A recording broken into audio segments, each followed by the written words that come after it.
If you are a picky eater, beware. You may be subjected to bullying for the next week. 19-year-old TikTok star Dixie D'Amelio was canceled after spitting out and vomiting snails cooked for her by her personal chef.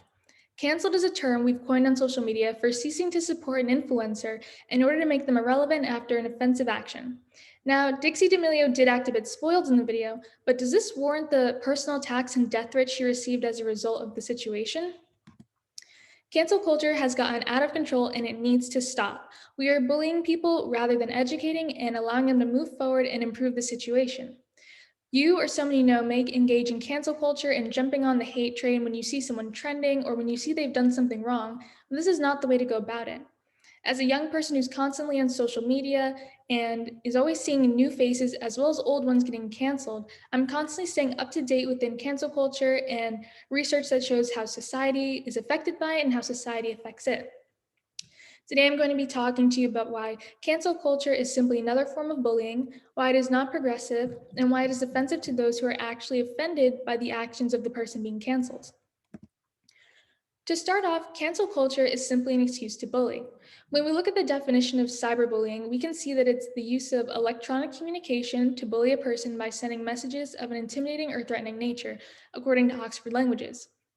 We see this definition present all throughout cancel culture, where people send hateful and harmful messages to people to pressure them into admitting their defeat or posting an apology video. A great example of this is 16-year-old TikTok star Charlie D'Amelio, who lost over 300,000 followers in 3 days after she had said she wished she reached 100 million followers rather than the 95 million that she did reach. People called her disgusting and disrespectful, as well as a plethora of insults on her personal appearance and as well as death threats.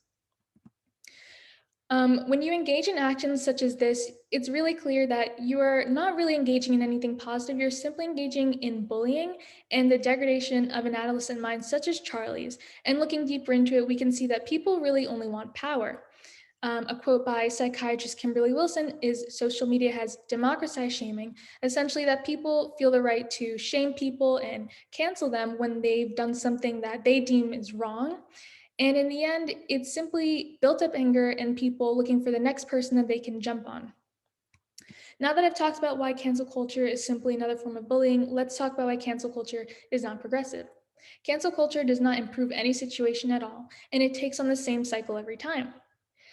When we look at the cycle, it goes as shown. Someone is offended by an influencer's actions.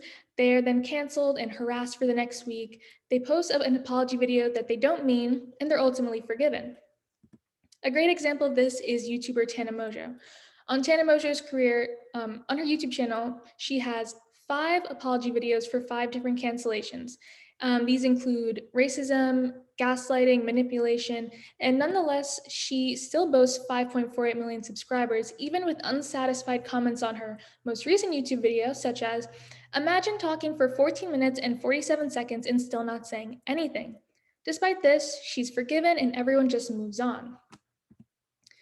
The reason that this cycle never ends is because people don't actually take matters to try and improve the situation and educate them. And it never ends. It ultimately just does more harm than good. And again, in the words of Dr. Wilson, it can ultimately feel as though you're being attacked by the whole world, which happens when you have everyone just piling on you at the same time. Ultimately, this really does degrade influencers' mental health, and it really doesn't do anything good, despite the fact that they may have committed an offense. It doesn't really warrant this harm that's done to them. Now that I've talked to you about why cancel culture is not progressive, let's talk about why cancel culture is dismissive to those offended by people who actually have serious allegations. When we look at Tana Mojo and Charlie D'Amelio, we can see that Tana Mojo was canceled for being racist, while Charlie D'Amelio was canceled for being ungrateful. Nonetheless, these two women actually face just about the same degree of backlash. The reason for this is that cancel culture maximizes petty offenses and it minimizes serious offenses, all to the same level of people simply getting excited for new drama, new cancellation to happen. In addition to this, people enjoy canceling as condemning wrongdoers implies that one is above such transgressions, according to Jillian Jordan, Yale University researcher. We can see that people ultimately have themselves on a high horse and like to tear people down in order to build themselves up. An example of this is Jeffree Star. Jeffree Star was seen on video saying the N-word to two women, and years later, he finally issued an apology video after many people were offended.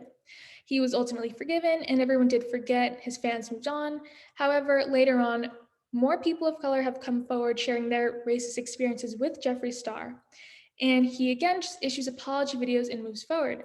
However, the issue with this is we see that it happened not just once, but multiple times, meaning it's a pattern, and he ultimately is not learning from it as it occurs again and again. Nonetheless, he boasts 16.5 million subscribers and has a very great career going on. As a woman of color who experiences misogyny and racism, it's important to just acknowledge that these situations are more than just drama. These are people's lives. This is my life. And it's really disheartening to see situations kind of minimized to such a level of being drama and being something to get excited to harass other people over. And you can be a part of this by not canceling people and by spreading good word, bringing attention to the bigger issue at hand. You can reprimand people while still bringing attention that there's a bigger lesson to be learned here and there can be some positive to get out of the situation.